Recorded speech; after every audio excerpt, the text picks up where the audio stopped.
vous salue à vous tous qui êtes devant votre poste radio, votre écran de télévision, votre écran de téléphone, votre écran d'ordinateur pendant ce temps, qui vous a acquis cet enseignement parvenez. Et je vous prie, comme à l'accoutumée, de suivre cet enseignement jusqu'à la fin, car cet enseignement vous concerne. Qui que vous soyez, suivez cet enseignement. Quelle que soit votre religion, suivez cet enseignement qui ne vous parvient pas au hasard, qui n'est pas le fruit du hasard. Les voies de Dieu sont insondables. Vous ne pouvez pas frayer des voies à Dieu. L'homme ne frayera jamais des voies à Dieu pour dire « Dieu, tu dois passer seulement par cette voie ». Non, non. L'homme ne frayera jamais une voie à Dieu. Les voies de Dieu sont insondables. Dieu veut que tous les hommes soient sauvés et que tous les hommes parviennent à la connaissance de la vérité. Tous les hommes ne sont pas omniscients. C'est-à-dire, tous les hommes ne connaissent pas toutes choses. Et il ne viendra pas prendre les gens par surprise à la fin. Il veut que tous les hommes soient sauvés. Dans son amour, il veut que tous parviennent à la connaissance de la vérité. Pourquoi? Pourquoi est-ce qu'il veut qu'ils soient sauvés? Puisque tous, ils naissent dans ce monde pécheur.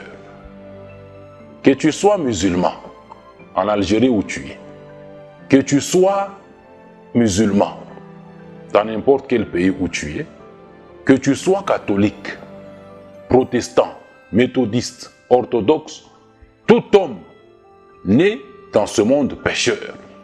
Dans la suite du message, je vais vous démontrer comment est-ce que tout homme n'est pécheur dans ce monde. Et en tant que pécheur, le juste jugement de ce Dieu-là, depuis le jardin d'Éden, Adam, tu pêches, tu mourras.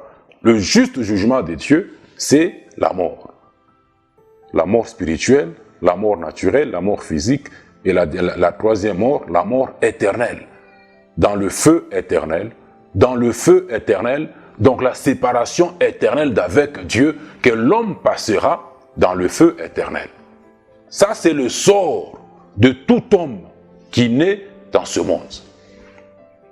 Tout homme naît pécheur. Même un bébé de quelques heures, quiconque naît, met son petit nez là, dans ce monde ici, il naît pécheur.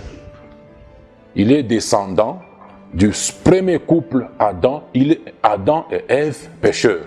Descendant d'Adam et Ève pécheurs. Maintenant, Dieu veut sauver tous les hommes, car tous ont péché. Tous naissent des pécheurs. Tous sont devenus des pécheurs de par la désobéissance d'un seul homme, Adam. Pour comprendre le problème du salut de Dieu, il faut rentrer à la création. Il faut rentrer à l'origine de toutes choses. Aujourd'hui, vous avez plusieurs races là-bas. Peu importe la race. Que tu sois blanche, noire, Dieu veut que noir, blanche, indien, rouge là-bas, ceci ou cela. Dieu veut que tous les hommes soient sauvés et que tous parviennent à la connaissance de la vérité. De sa vérité à lui. Et comme tous les hommes ne sont pas omniscients, ils ne connaissent pas toutes choses. Ils sont en train de connaître en partie, de comprendre en partie toutes choses. On essaie de comprendre quand l'événement arrive. Avant que l'événement n'arrive, on ne comprend rien. Avant que quelque chose n'arrive, on ne comprend encore rien. C'est seulement quand quelque chose arrive qu'on essaie de comprendre. Maintenant, dans sa justice à lui, il annonce ce message à tous les hommes. Tous les hommes, toi-même là, qui me suis présentement, y compris dedans. Si tu es sur cette terre, que tu sois arabe, que tu sois européen, américain, qui que tu sois, ton ancêtre, l'ancêtre commun de tous les hommes sur cette terre, de par la naissance naturelle, c'est Adam et Ève pécheur. Quand Dieu a créé Adam, Adam n'était pas pécheur. Avant la désobéissance, le péché d'Éden là-bas, du jardin d'Éden, Adam et Ève ne se sont pas multipliés. Ils ont commencé à se multiplier après le péché. Un pécheur ne peut mettre au monde qu'un pécheur. C'est la loi que Dieu avait fixée en Éden à toute espèce, que toute espèce devait se multiplier selon son espèce. Toute créature devait se multiplier selon son espèce. Jean 3, 6. Ce qui est né de la chair est chair. Ce qui est né de l'esprit est esprit. Ce qui est né d'un homme pécheur est pécheur. Des hommes pécheurs ne peuvent n'être que d'autres hommes pécheurs. Tout ça, c'est dans la suite du message. Vous comprenez? Tout homme est concerné. C'est ainsi que Dieu t'envoie. Il envoie, il annonce. C'est lui Dieu qui annonce. C'est lui Dieu qui annonce. Jésus dit, dans Jean 6, je crois, quelque part, nul ne peut venir à lui s'il n'a été attiré par Dieu.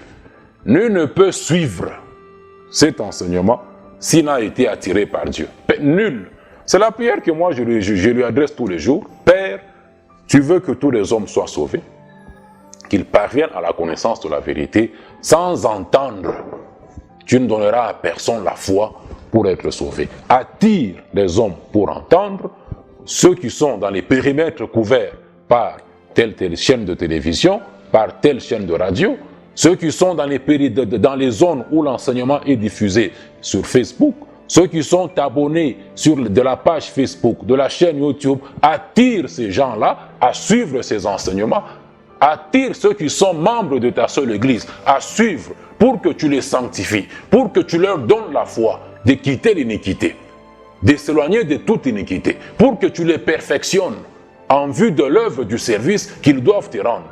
Attire ceux qui n'ont pas encore cru, pour qu'ils entendent des choses par lesquelles toi tu veux les sauver. Voilà les prières que je lui adresse à Dieu et c'est conforme à sa volonté.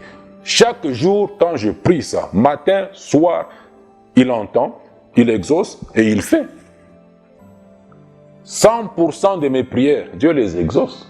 100% de mes prières. Moi, je ne fais pas. Mais prière, c'est demander à Dieu de faire sa volonté sur terre.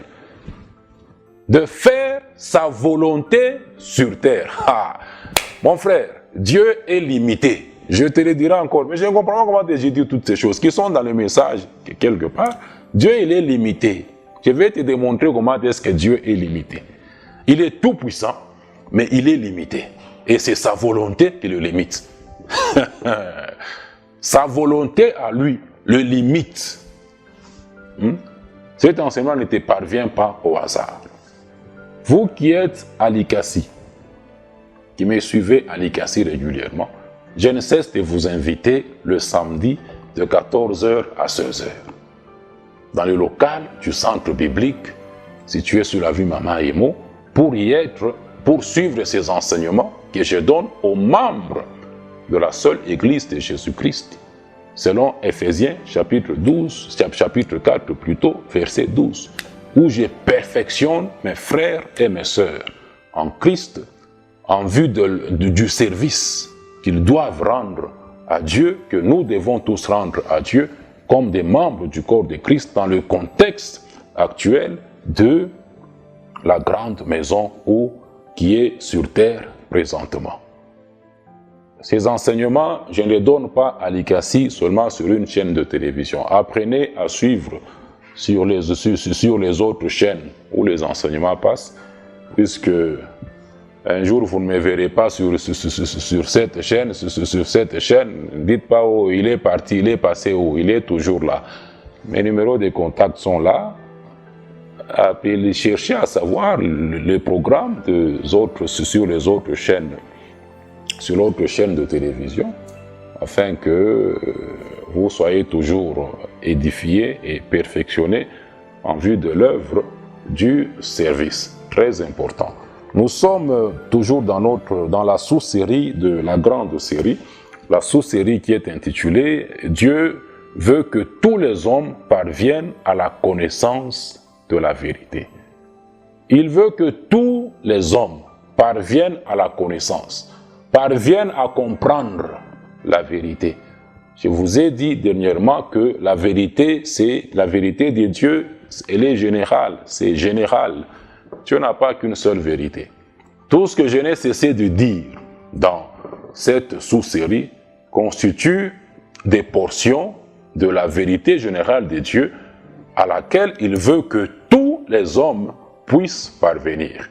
Donc nous sommes dans cette sous-série de Dieu veut que tous les hommes parviennent à la connaissance de la vérité, mais nous continuons sur notre thème d'il y a plusieurs faux chrétiens et plusieurs églises dans le monde aujourd'hui. Plusieurs faux chrétiens, vous êtes déjà en train de le comprendre, vous comprenez vous-même que vous avez été un faux chrétien depuis tout ce temps, le comprenez, mais il ne suffit pas de comprendre. Vous savez, Dieu, il est fidèle, il est juste. Il est écrit, la foi vient de ce que l'on entend. Pour agir sur cette terre, pour agir, pour faire quoi que ce soit, on a besoin de la foi. On a besoin de la foi. Maintenant, cette foi-là vient de ce que tu entends. Et ce que tu entends, qui te vient de la parole de Dieu. À chaque fois que tu entends ce que je t'annonce, qui vient de la parole de Dieu, dans sa fidélité, lui, qu'est-ce qu'il fait? Il donne la foi. Il donne toujours la foi. Dieu donne toujours. Il n'a pas d'autre moyen par lesquels il donne la foi. Il ne donne pas la foi par la prière. Dieu ne donne pas la foi par le jeûne, jeûneur et déjeuneur. Dieu ne donne pas la foi en allant à la montagne. Dieu ne donne pas la foi en dormant à même le sol. Dieu ne donne pas la foi par un autre moyen qu'en entendant. Et en entendant ce qui vient de la parole de Dieu. À chaque fois que quelqu'un entend, païen ou quelqu'un qui a déjà cru, Dieu, il donne la foi. Maintenant, cette foi-là, sans les œuvres, est une foi morte. Comment est-ce que la foi que Dieu donne toujours aux gens qui entendent sa parole n'arrive pas à amener les gens à poser des actions correspondantes à la foi que Dieu leur donne toujours? C'est parce que les gens ne sont pas enfants de Dieu. Je me pose toujours cette question. Les gens ne sont pas sauvés. Comment est-ce que vous connaissez la vérité? Vous entendez la vérité tous les jours ici. Vous n'avez cessé d'entendre la vérité. Mais comment est-ce que vous n'arrivez pas à vous aligner sur cette vérité là-bas? Qu'est-ce qui fait que vous avez du mal à quitter ce que vous connaissez qui n'est pas vérité? Qu'est-ce qui fait ça? Comment est-ce que les gens ont du mal à abandonner ce qui n'est pas dans la parole de Dieu?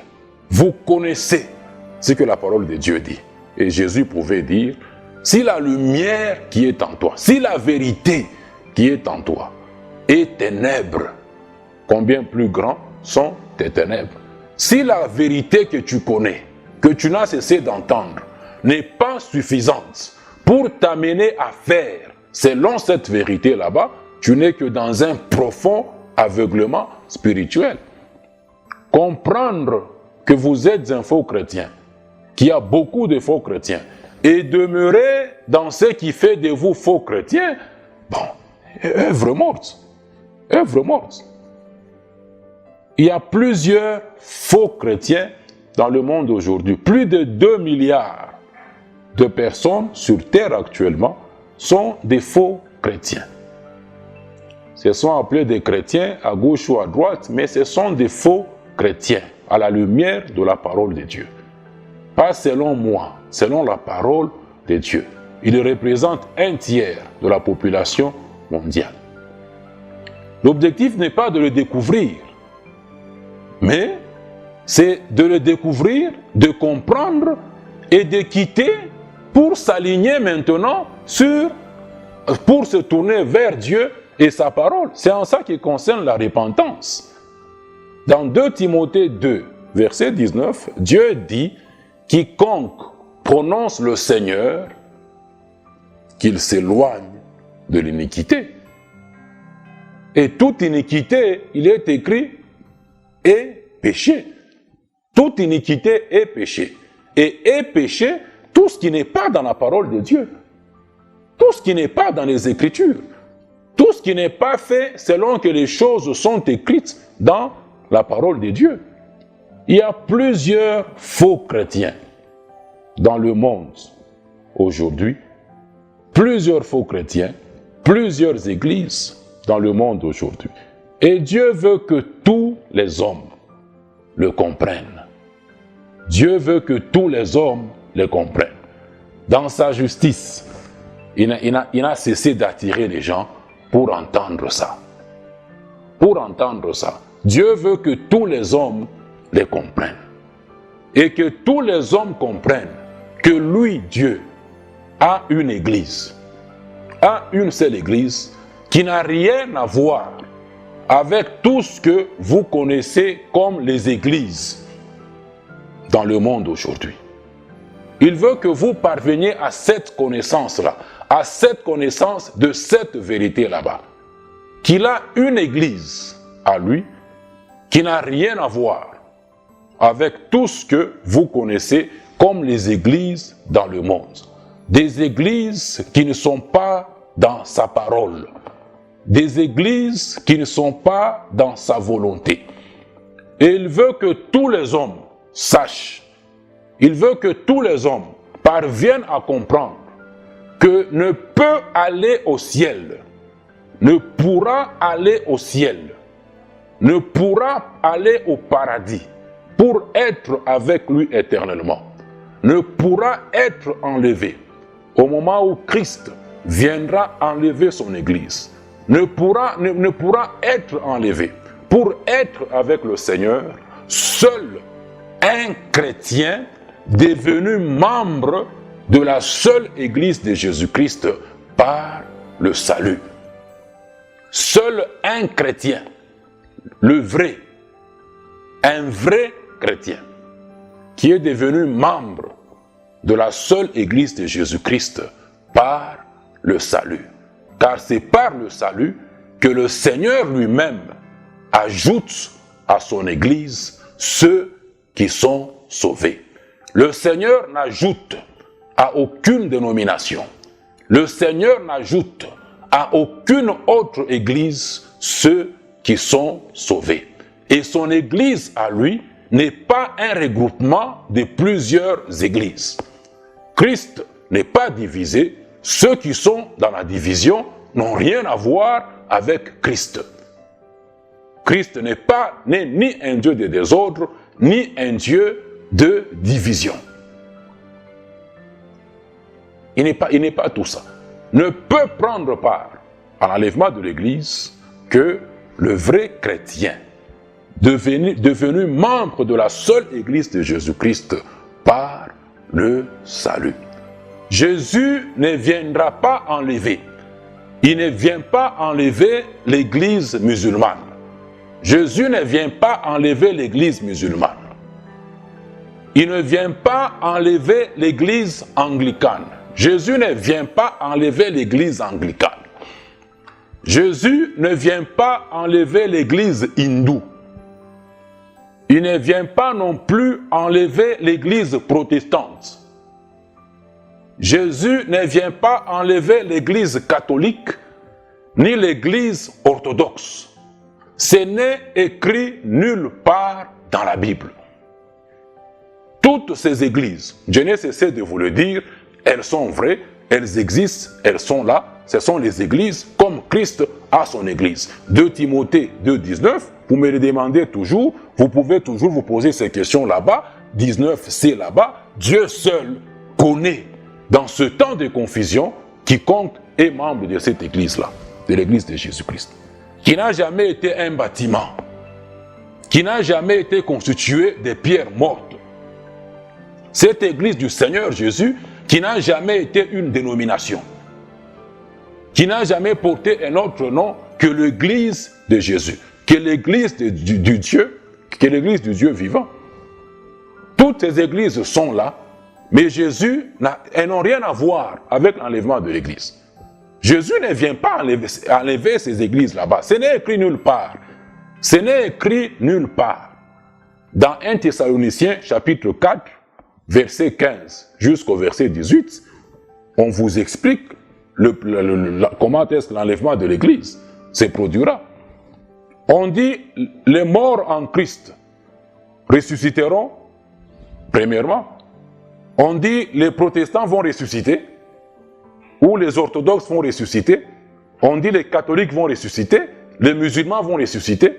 Les morts en Christ ressusciteront, premièrement. Mon frère, faites très attention. L'heure est très grave. L'heure est très grave. Si vous prenez plaisir, continuez à prendre plaisir aux mensonges, à ce qui n'est pas écrit, c'est votre problème. C'est dans 2 Timothée chapitre 2 encore, 2 Thessaloniciens, chapitre 2, on vous avertit. Il faut que vous continuez à prendre plaisir aux mensonges, à l'impiété, aux choses qui ne sont pas dans les Écritures. 1 Thessaloniciens 4, 15, 18, on vous parle comment est-ce que l'enlèvement de l'Église se produira. Les morts en Christ ressusciteront premièrement, pas les membres d'une autre Église. Les morts en Christ, puis les vivants, ceux qui seront vivants en Christ. Unis en Christ veut dire unis à Christ par le Saint-Esprit. On vous montre comment l'enlèvement de l'Église se produira. Il ne vient pas enlever toutes vos églises que vous avez dans le monde aujourd'hui. Il ne vient enlever aucune d'elles. Il ne vient enlever aucune d'elles. Si ces vérités vous choquent, vous énervent, vous mettent dans tous vos états, vous conduisent à faire complot contre moi, à m'en vouloir, à vouloir du mal contre moi, c'est que vous n'êtes pas enfant de Dieu. C'est ce que Jésus dit dans Jean 8 là-bas, aux Juifs, qui s'est vanté là-bas. Oh, nous n'avons jamais été enfants illégitimes, notre Dieu est notre Père. Il dit non, Dieu n'est pas. Si Dieu était votre Père, vous m'aimeriez. Si Dieu est votre Père, vous m'aimeriez aujourd'hui. Il dit, vous m'aimeriez. Jésus leur dit, vous m'aimeriez. Mais vous voulez faire la volonté de votre Père, qui est Satan. Lui qui a été meurtrier, menteur, dès le commencement. Il voulait tuer Jésus. Vous vous asseyez là-bas, vous faites complot, face à toutes ces vérités. Ça montre ce que vous êtes, votre nature. Tout ce que vous avez dans le monde là, tout ce que vous avez là dans le monde aujourd'hui, tout ce que vous voyez dans le monde aujourd'hui, aux chrétiens dénominationnels, chrétiens interdénominationnels, chrétiens indépendants, confessions religieuses, aux chrétiens protestants, chrétiens catholiques, chrétiens orthodoxes, chrétiens pentecôtistes, chrétiens méthodistes, chrétiens je ne sais quoi, chrétiens X, chrétiens Y. Tout ce que vous voyez dans le monde et que vous chantez là-bas n'est nulle part dans la Bible, n'est nulle part dans la parole de Dieu. Ce ne sont que des inventions des hommes issues des divisions des hommes, issues de leur division. Tout ceci n'est nulle part dans la parole de Dieu. Ouvrez votre Bible. Ouvrez votre Bible qui contient la foi qui a été transmise aux saints une fois pour toutes. Cette foi-là, selon laquelle le juste doit vivre. Montrez-moi toutes vos dénominations, tous les noms plutôt que vous portez aujourd'hui. Mais la foi est là. La foi est dans la Bible. La doctrine qui est la foi, qui a été transmise aux saints, que Christ a transmise aux saints par ses premiers apôtres, est dans la Bible. Et on vous dit que le juste vivra par la foi. On vous dit que cette doctrine-là a été transmise aux saints une fois pour toutes. pour dire qu'il n'y a rien qu'on peut y ajouter, il n'y a rien qu'on peut retrancher.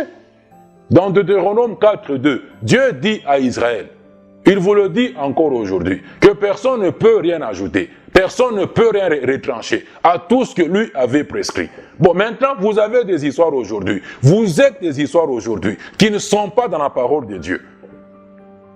Vous avez ajouté, vous avez modifié, vous avez fait une mise à jour. Est-ce que la parole de Dieu peut connaître des mises à jour? La parole de Dieu peut connaître des mises à jour. La parole de Dieu est-elle appelée à évoluer en fonction de temps et des circonstances? La parole de Dieu doit devenir je ne sais pas quoi en fonction du nombre d'habitants sur la terre. En fonction du nombre de la population mondiale? Non. Tout ça n'est pas dans la Bible. Vous dites croire. Vous dites avoir la foi catholique. Est-ce qu'il y a la foi catholique dans la Bible? Vous dites avoir la foi protestante. Y a-t-il une foi protestante dans la Bible? Vous dites avoir la foi des témoins. Y a-t-il une foi des témoins dans la Bible? Vous dites avoir la foi orthodoxe. Y a-t-il une foi orthodoxe dans la Bible? Vous n'êtes pas les mêmes. Ce sont les produits de division. Je le dis toujours, est-ce que le fait de comprendre, d'être sur le point de comprendre la parole de Dieu différemment, d'être illuminé sur un certain point, est-ce une raison de fonder une église? Est-ce une raison? Est-ce une raison? Il y a eu des incompréhensions, il y a eu des reproches que les apôtres ont eu entre eux. En l'occurrence, l'apôtre Pierre et l'apôtre Paul ont eu un différend à Antioche. Paul a réprimandé sérieusement l'apôtre Pierre. C'est dans Galates chapitre 2 ou dans Galates 1 ou dans Galates 2 là-bas. Paul a réprimandé sérieusement Pierre qui faisait les hypocrites face aux chrétiens juifs judaïsants qui venaient d'être envoyés par Jacques de Jérusalem à Antioche. Avant que ces gens-là n'arrivent, Pierre mangeait avec les chrétiens qui avaient cru d'Antioche, qui venaient des Antiochiens. Quand ces juifs-là qui venaient de Jérusalem arrivent, Pierre fait semblant comme s'il ne mangeait pas avec eux. Pierre l'a réprimandé, Paul l'a réprimandé. Il l'a grondé sérieusement. Mais est-ce que ça fait que Pierre décide de quitter pour dire, moi, on vient de se querer là-bas, moi je vais faire un truc à côté? Est-ce que tout ce que je comprends depuis que j'ai commencé à exercer ce ministère n'ont pas été des raisons pour moi d'ouvrir un bâtiment, d'avoir un bâtiment quelque part et puis dire église de l'apôtre Moïse? Est-ce que comprendre la parole de Dieu, essayer de la comprendre mieux, déjà ce que Dieu fait, c'est donner juste une petite lumière, une petite illumination sur un point, pas sur tous les points. Maintenant, toi, on te donne une petite lumière seulement sur un point, tu trouves que c'est le point de départ pour que tu fasses quelque chose. C'est ainsi qu'avec la petite lumière-là, que Dieu a pu donner aux uns et aux autres, ils n'ont pas pu, donc en quittant, en faisant autre chose que ce qui est dans les Écritures, ils ont dérouté. Ils ont tous dérouté. Ils ont tous dérouté. Tous ceux-là que vous connaissez ont dérouté. Ont fini par dérouter. Ils étaient sur la bonne voie au début, mais ils n'ont pas compris la vraie pensée de Dieu. Ils n'ont pas compris la vraie pensée de Dieu, que là où ils étaient, c'était l'iniquité. Ce n'était plus conformément à la volonté de Dieu, qu'il fallait quitter et rester uniquement dans la volonté de Dieu, dans ce qui est écrit. Mais quand on quitte pour faire maintenant des choses qui sont pareilles à ceux d'où on vient de quitter, on tombe dans le même piège, on devient le même. On ne comprendra plus rien. C'est ce qui est arrivé. Toutes les divisions qui sont issues de l'Église catholique ont créé d'autres églises. L'Église orthodoxe, en 1054 ou 1057, première rupture, dans l'église catholique, a donné naissance en cette année là-bas, à l'église 517, Luther King commence. En 1522, il est excommunié de l'église catholique. Plus tard, les Calvins et les autres rejoignent le mouvement là-bas. Ça donne en 1522 là-bas, la même année là-bas, ils ont commencé à être appelés par ceux qui étaient contre leur réforme là-bas, des protestants. Eux-mêmes ont fini par accepter cette acceptation, par cette appellation là-bas. Quitter pour faire des choses semblables à ce doux dont on quitte. T'aimer dans le même sac que les autres. Essayez de comprendre. Vous essayez juste de comprendre. Maintenant, en essayant de comprendre, vous croyez que vous avez tout compris. Vous croyez que Dieu va tout vous révéler. Dieu va tout vous faire comprendre comme ça. C'est ainsi qu'avec moi, quand j'ai quitté, quand Dieu m'a dit de quitter, je suis parti pour demeurer dans ce qui est la parole de Dieu. Je n'ai proposé aucune réforme de là où Dieu m'avait demandé de partir. Je n'ai proposé aucune réforme. Je n'ai entamé aucune négociation avec personne pour faire comprendre aux gens que ça doit être comme ça, on doit faire les choses comme ça. Non! Je suis parti, je demeure et je demeurerai membre de la seule Église de Jésus-Christ qui est bâtie sur le fondement posé par les premiers apôtres. Il n'y a pas toutes vos foi là-bas, toutes vos foi là dans la Bible. Il n'y a pas toutes vos foi. Il n'y a pas de foi protestante. Il n'y a pas de doctrine des protestants dans la Bible. Il n'y a pas de doctrine des catholiques dans la Bible. Il n'y a pas de doctrine de témoins. Il n'y a pas de doctrine des adventistes. Il n'y a pas de doctrine de mormons. Il n'y a pas de doctrine de je ne sais quoi dans les Écritures. C'est quoi que vous dites foi? C'est quoi que vous dites foi? Christ n'est pas divisé. Christ n'est pas divisé. Christ n'est pas divisé. Christ n'est pas divisé. Dans 1 Corinthiens chapitre 1, verset 10 au verset 13, où on vous dit qu'il n'est pas divisé. Au verset 10, qu'est-ce que Paul exhorte aux enfants de Dieu qui étaient à Corinthe? Je vous exhorte d'avoir un même langage. D'avoir le même langage. D'avoir le même langage. Pas deux langages. Le même langage de dire, on est par exemple tous disciples de Christ. On est par exemple tous des chrétiens. Mais pas avoir plusieurs langages, disant chrétien protestant, chrétien méthodiste, chrétien pentecôtiste, chrétien anglican, chrétien luthérien, chrétien, je sais pas, calviniste. Ça, c'est pas avoir le même langage. C'est pas avoir le même langage. Ces recommandations que Paul donne aux enfants de Dieu de Corinthe sont les mêmes recommandations que Dieu donne aujourd'hui par moi à quiconque peut se dire, peut se persuader avoir été sauvé par Dieu. Pourquoi? Puisque ce que les premiers apôtres ont fait dans leurs écrits constitue le fondement, le seul fondement de l'Église de Jésus-Christ. Et comme l'Église de Jésus-Christ est la maison spirituelle de Dieu, et que la maison ne peut avoir qu'un seul fondement, tout ce que Dieu est en train de sauver, qu'il ajoute à sa seule Église, cette seule Église est édifiée, est en train d'être bâtie sur le seul fondement. C'est ainsi que tout ce qu'ils ont eu à écrire concerne quiconque veut prétendre avec Dieu aujourd'hui. Et je bénis Dieu,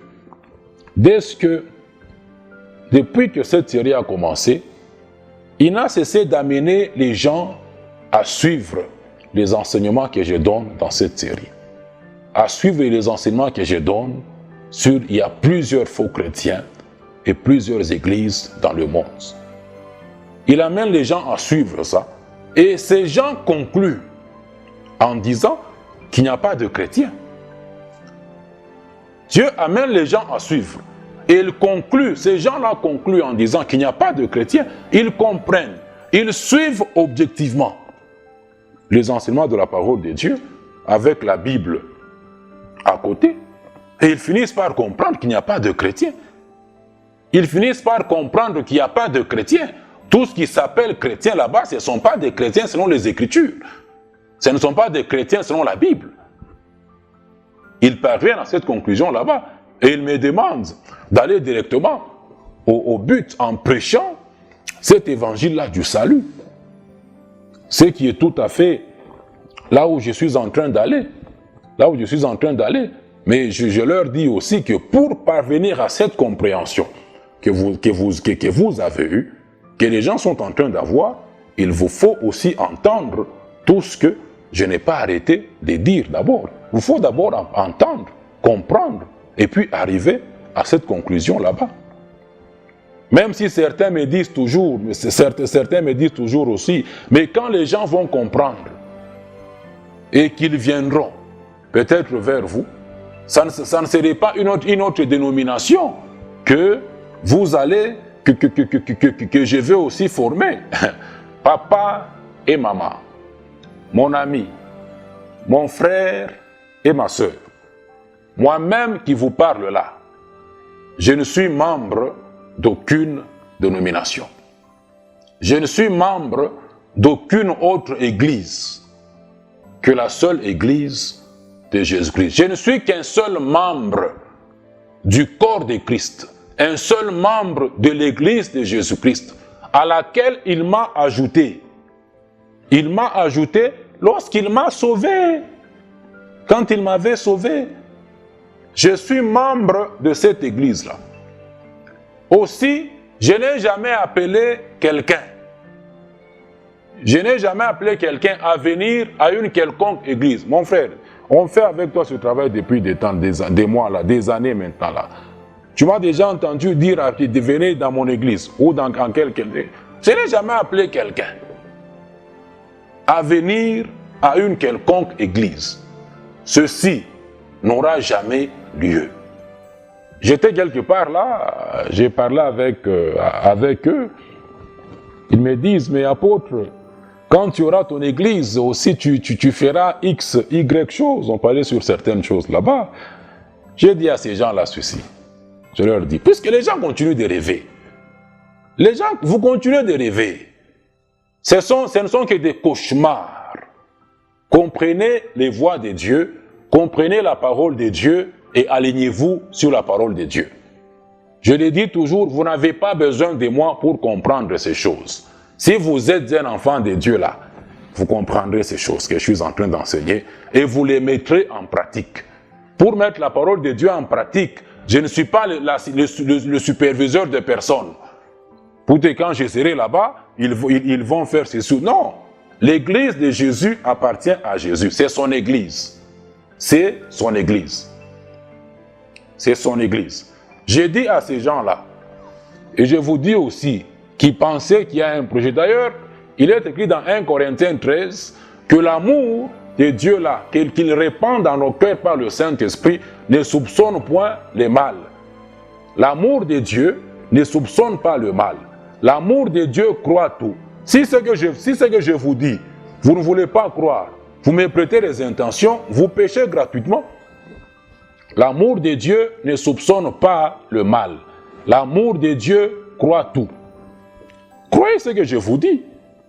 Croyez ce que je vous dis. J'ai dit à ces gens-là qui pensent, qui me disent que quand j'aurai mon église, quand je vais commencer mon église, quand je vais ouvrir mon église, je leur dis ceci. Mon frère, comprenez. Je ne peux pas avoir une église dans l'église de Jésus-Christ. Je ne peux pas avoir une église. Je ne peux pas avoir mon église dans l'église de Jésus.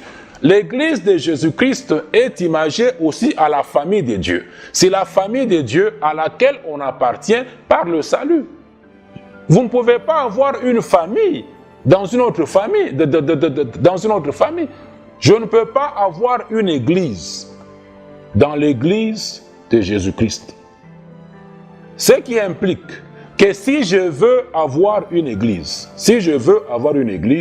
il me faudra quitter l'église de Jésus-Christ. il me faudra quitter l'église de Jésus-Christ. Je ne peux pas avoir une église dans l'église de Jésus-Christ. De la même façon que dans le monde, dans vos pays là où vous êtes, vous ne pouvez pas avoir un parti politique dans un parti politique. Tous ceux qui ont adhéré à un parti politique, ils deviennent membres du seul parti politique. Ceux qui sont en Bujimaï, qui sont membres d'un certain parti politique, ils ne sont que les membres de ce parti politique-là résidant en Bujimaï. La nature elle-même vous enseigne toutes ces choses, vous explique toutes ces choses. Le fer aiguise le fer, la profondeur appelle la profondeur. Vous allez entrer dans la profondeur, vous allez comprendre. Ceux qui sont à Kinshasa, qui ont adhéré à un certain parti politique, ce parti politique peut avoir son siège dans la province du Lualaba. Ce parti politique peut avoir un siège dans la province du Haut-Katanga. Ceux qui sont à Kinshasa, ayant adhéré à ce parti là-bas, ne sont que les membres de ce parti politique résidant à Kinshasa. Ils ne forment pas un sous-parti politique dans ce seul parti politique là-bas. À moins que ça ne soit un regroupement. C'est quoi on appelle un regroupement quoi? Politique, un regroupement. Mais l'église de Jésus n'est pas un regroupement politique. L'église de Jésus n'est pas un regroupement des églises. 1 Corinthiens 1, 13, Christ n'est pas divisé. Il n'a jamais été divisé, il ne le sera pas aujourd'hui. Vous ne pouvez pas avoir un parti politique dans un parti politique. Si vous voulez avoir un parti politique, il faut quitter ce parti politique là-bas. Et un parti politique ne peut même pas être dédoublé. Vous ne pouvez même pas avoir deux partis politiques avec un même nom. On est au ministère de l'Intérieur, c'est ci ou cela. C'est ainsi, tel elle. Non, vous ne pouvez pas avoir donc, vous avez deux partis politiques avec un même nom. Même dans le naturel, vous ne pouvez pas avoir ça. Les gens s'accusent, s'amènent aux cours des tribunaux. Non, tel a quitté. Si tu veux quitter un parti politique, c'est pour former un autre parti politique. Si tu veux avoir une église, il faut quitter l'église de Jésus-Christ. Il faut la quitter. L'église de Jésus-Christ n'est pas un ensemble d'autres églises, n'est pas un conglomérat, n'est pas un regroupement de plusieurs églises. De la même façon que je viens de vous démontrer, pour ceux qui adhèrent à un parti politique, ceux qui sont dans une telle province ne sont que les membres de ce parti politique-là résidant dans telle province. C'est la même façon avec l'église de Jésus-Christ. Ceux qui ont entendu l'évangile du salut de Dieu et qui ont répondu favorablement à cet évangile-là du salut de Dieu, qui ont accepté que Dieu le sauve, résidant par exemple en Algérie, ils ne sont que les membres de la seule église de Jésus-Christ à laquelle ils ont adhéré par le salut. Ceux qui sont aux États-Unis, qui ont accepté l'offre du salut de Dieu, qui ont accepté que Dieu le sauve, lorsqu'ils ont eu à entendre l'offre du salut de Dieu, ils sont devenus les membres de la seule église de Jésus-Christ résidant aux États-Unis. Ceux qui sont à Kinshasa, ils deviennent membres de la seule église de Dieu résidant à Kinshasa. De la même façon que ceux qui adhèrent à un parti politique, qui peuvent être à Kinshasa, le siège étant dans le Haut-Katanga, de la même façon qu'ils ne forment pas un autre parti politique là-bas, qu'ils restent soumis au chef, à l'autorité morale du parti politique, de la même façon, ceux qui adhèrent à l'église de Jésus-Christ par le salut, qui sont à Kinshasa, qui sont en Algérie, qui sont en Tunisie, qui sont au Maroc, qui sont dans un autre pays du monde, ne sont que les membres de la seule église de Jésus-Christ à laquelle ils ont adhéré, et ils ont pour seul chef suprême Jésus-Christ. L'église de Jésus lui appartient.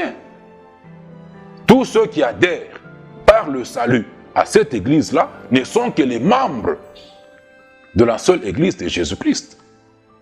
C'est inconcevable que j'aie une église dans l'église de Jésus-Christ. Ni hier, ni aujourd'hui, ni éternellement. Je suis tellement bien, je suis tellement à l'aise du fait d'être un simple membre du corps de Christ, exerçant mon ministère. Le ministère n'a jamais été être un don, être fait don du Seigneur Jésus à son Église. N'a jamais été, n'est écrit nulle part qu'il faut avoir une Église, un regroupement des gens que vous appelez Église. Non, non, non, non. Et Jésus n'a pas deux Églises. Jésus n'a pas d'un côté une Église universelle, comme vous le dites, et de l'autre côté des églises locales. Non, non, non. Ce n'est écrit nulle part. Jésus n'a qu'une seule église. Quand on dit église de Dieu de Corinthe, ça ne signifie pas qu'à Corinthe, ils étaient d'abord membres d'une autre église et puis ils appartenaient de l'autre côté à l'église universelle. Non, non. Juste les membres de l'église de Jésus-Christ résidant à Corinthe, dans leur ensemble appelé église de Dieu de Corinthe. Vous comprenez? Je ne peux pas avoir une église. Quiconque a une église aujourd'hui, c'est son église. C'est son église qui n'a rien à voir avec l'église de Jésus-Christ. Quiconque est dans l'église de quelqu'un, oh, nous allons à l'église de quelqu'un, vos églises bâtiments, vous êtes membre de l'église de celui que vous appelez votre pasteur. Dieu veut que tous les hommes parviennent à la connaissance de ces vérités. Un homme ne peut pas avoir une église dans l'église de Jésus-Christ. Un homme ne peut pas... Vous êtes membre de l'église de quelqu'un qui est son visionnaire. Il dit visionnaire. Mais pourquoi vous ne comprenez pas? Il est le visionnaire de son église. Comment Jésus peut être le visionnaire de votre église? Comment Jésus peut être le visionnaire de mon église? Comment Jésus peut être le visionnaire de l'église de quelqu'un? Jésus est en train de bâtir son église. Son corps est en édification. Son corps est en édification, est en construction, est en formation depuis l'an 30 de notre ère, depuis Actes chapitre 2. Comment est-ce que les gens n'ont cessé de rouler les gens? Par ignorance. Oh, Dieu m'a dit de commencer une église. C'est quelles églises que Dieu dit aux gens aujourd'hui? Que Dieu dirait? Quel Dieu est en train de dire ça? C'est où ça? Est-ce que c'est dans la foi? Est-ce que c'est dans la doctrine de Christ? Car la foi, elle vient de ce que vous entendez. Et ce que vous entendez qui vient de la parole de Dieu. Est-ce que dans la parole de Dieu, il y a des écritures qui disent que Dieu avait dit à tel de commencer une église? Et vous dites acte de foi. Vous êtes là nombreux dans les églises de gens. Dans les églises de gens. Dieu m'a dit de commencer une église. Commence dans des bâches. Et ce sont des églises bâtiments. On dit nous construisons l'église. L'église de Jésus n'est pas un bâtiment. N'est pas constituée de pierres mortes, des briques ou des bétons. C'est une maison spirituelle constituée de pierres vivantes, qui sont les croyants qui ont accepté l'offre du salut de Dieu, qui y ont été ajoutés le jour de leur salut. Ce n'est pas dans la doctrine. Ce sont des mensonges. Ce n'est pas dans la doctrine. Quiconque a une église, c'est son église. Vous êtes membre d'une certaine église, vous êtes juste un membre de cette église-là. De la même façon que moi, je ne peux pas avoir une église dans l'église de Jésus-Christ, que mes frères apôtres, premiers apôtres, Paul, Pierre, n'ont pas eu d'église dans l'église de Jésus-Christ. Quiconque a une église aujourd'hui, c'est son église. Vous êtes membre de l'église de tel, vous êtes membre de son église. C'est pas l'église de Jésus. Il s'est dit visionnaire. Vous le dites visionnaire de son église. Jésus ne peut pas être visionnaire d'une autre église aujourd'hui. Ne peut pas être visionnaire de l'église de quelqu'un. Ce n'est pas dans la doctrine. Tout ce que les gens n'ont cessé de faire, de siècles et de siècles, n'est pas dans la doctrine. Et quiconque prononce le Seigneur, qu'il s'éloigne de toutes ces iniquités là-bas. Qu'il s'éloigne de toutes ces iniquités là-bas. Si vous voulez que moi j'ai une église, vous me poussez à quitter l'église de Jésus. Je ne peux pas quitter, je ne peux pas quitter. Je ne peux pas quitter. Si j'osais seulement là, vous verrez ce que Dieu me ferait. Une discipline punitive là, incomparable. Vous verrez ce que Dieu me ferait. Si j'osais seulement, vous le verrez. Vous verrez ce qu'il me ferait. Comprenez? Vous ne pouvez pas avoir un parti politique dans un parti politique. Si Christ n'est pas divisé, vous qui êtes dans la division, avec vos divisions, il n'est pas avec vous. Il n'est pas dans vos divisions. Il n'est pas dans ce qui est divisé. Vous êtes membre des églises auxquelles vous appartenez. Vous n'êtes pas des membres de l'église de Jésus-Christ. Portez le nom de chrétien X, Y, ce ne sont que des étiquettes que vous portez. Il ne suffit pas de vous appeler chrétien pour l'être. Pour l'être devant Dieu, pour l'être selon la parole. Les Juifs ont dit, notre Père c'est Abraham. Dieu est notre Père. Jésus leur a dit, si Abraham était votre Père, vous feriez les œuvres d'Abraham. Si Dieu était votre Père, vous m'aimeriez. Si vous étiez un chrétien, vous seriez dans la parole. Membre de la seule église de Jésus-Christ, pas membre d'une autre église, qui n'est pas dans les Écritures. Car cette église de Jésus n'a jamais été constituée de plusieurs églises. Jésus n'a pas une église universelle et les églises locales. Non, il n'en a pas, il ne s'est pas écrit. C'est nulle part dans la doctrine. Si vous étiez un chrétien, vous seriez dans la parole de Dieu. Vous serez dans la parole de Dieu. Et moi, faisant suite à cela, mais le temps ici finalement, c'est quoi? Hein? Faisant suite à cela, à ce que je dis, je réponds toujours aux gens. Je n'appelle pas les gens, moi j'appelle les gens à accepter la vérité. Car c'est ce que Dieu veut. À accepter la vérité, à accepter l'évangile du salut et à rejoindre la seule église de Jésus-Christ. Pas à rejoindre un de mes mouvements imaginaires que vous n'avez cessé d'imaginer. J'appelle les gens à rejoindre ceux qui peuvent être sauvés, égarés par Satan, à revenir à la bergerie, à revenir à la seule église de Jésus-Christ où moi j'appartiens, où moi je suis resté depuis tout ce temps. Je n'appelle pas les gens à rejoindre un quelconque mouvement. Et c'est en cela que consiste mon apostolat. Je vous appelle à rejoindre cette seule église de Jésus-Christ. Ceux qui sont à l'ICASI, que j'invite au centre de formation sur le service dans l'église de Jésus-Christ, le samedi de 14h à 16h. Là, c'est le cadre semblable aux synagogues juives. Les Juifs allaient aux synagogues pour apprendre la loi, les prophètes. C'est juste un cadre semblable aux synagogues juives. Je vous le dis toujours, le centre de formation n'est pas une église. Ce n'est pas l'église centre. Non, ce n'est pas une église. Ce n'est que ce dont les synagogues, ce n'est qu'un exemple, un modèle de synagogue, où j'équipe mes frères et sœurs qui viennent, les saints en Christ, pour le service à rendre à Dieu dans le contexte de la grande maison où nous sommes sur terre actuellement, selon Ephésiens 4, verset 12. Vous comprenez? Et tout ce qu'on peut y faire, ce n'est qu'en tant que membre du corps de Christ, pas en tant que membre d'une autre église.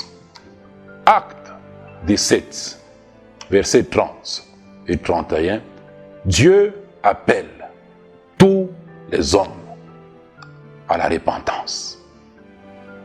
Dieu appelle tous les hommes à la repentance. Et cette repentance concerne tous les hommes. Tous ceux qui ne sont pas dans la parole. Cette repentance concerne tous ceux-là qui ne sont pas dans la parole, qui ne sont pas dans ce qui est écrit, qui ne sont pas dans la foi, dans la doctrine, transmise aux saints, une fois pour toutes. Tous ceux qui ne sont pas dans ce qui est écrit. Et selon que cela est écrit, mon frère, ça ne te coûte rien d'accepter la vérité de la parole de Dieu. Ça ne te coûte rien. Ça ne m'a rien coûté d'accepter les vérités que je vous enseigne aujourd'hui. Mais ça va vous coûter la vie éternelle. Ça va vous coûter le salut de Dieu si vous n'acceptez pas son appel à la repentance. La repentance de Dieu, l'appel à cette repentance concerne tous ceux qui ne sont pas dans ce qui est écrit et selon que cela est écrit. Elle concerne tous les musulmans.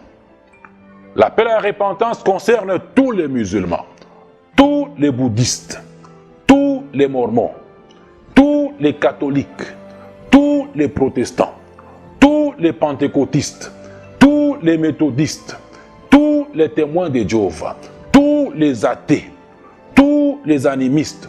Elle concerne tout le monde, tout ce monde là-bas, et elle implique cette repentance à laquelle Dieu vous appelle tous. En vous faisant parvenir dans sa justice cet enseignement, elle implique quitter, abandonner tout ce qui n'est pas dans la parole de Dieu. Tout ce qui n'est pas dans sa parole, en se tournant maintenant vers Dieu et à sa parole, telle que cela est écrite dans la Bible. Car n'est parole de Dieu que ce qui est fait. Je vous dis toujours, quelque chose ne peut être biblique, ne peut être parole de Dieu, que si cela est fait, si cela est dit, si cela est enseigné, selon que cela est écrit dans la Bible. Selon que cela est écrit dans la Bible. Deutéronome 4, verset 2, vous n'ajouterez rien, vous ne retrancherez rien, vous observerez les commandements de l'Éternel, la parole de l'Éternel aujourd'hui. Vous observerez la doctrine de Christ aujourd'hui, selon qu'elle est écrite dans les Écritures. Ce que vous faites, ce que vous avez, qui n'est pas écrit, qui n'est pas selon que c'est écrit dans les Écritures, n'est pas dans la parole de Dieu. Dieu appelle tous les hommes, tous ceux qui ne sont pas dans sa parole, il les appelle à la repentance. Cet appel vous concerne, mon frère et ma sœur. Vous concerne papa et maman. Ne prenez pas plaisir au mensonge. 2 Timothée 4, dans les derniers temps, les gens vont haïr la saine doctrine. Les gens vont haïr la vérité. Je m'arrête par là. Dieu voulant, nous continuerons prochainement. Il veut que tous les hommes parviennent à la connaissance de ces vérités. Il y a plusieurs faux chrétiens et plusieurs églises dans le monde aujourd'hui. Que l'amour de Dieu le Père, la grâce du Seigneur Jésus et la communion du Saint-Esprit demeurent avec mes frères et sœurs en Christ de partout où ils sont sur cette terre, au nom de Christ Jésus. Amen.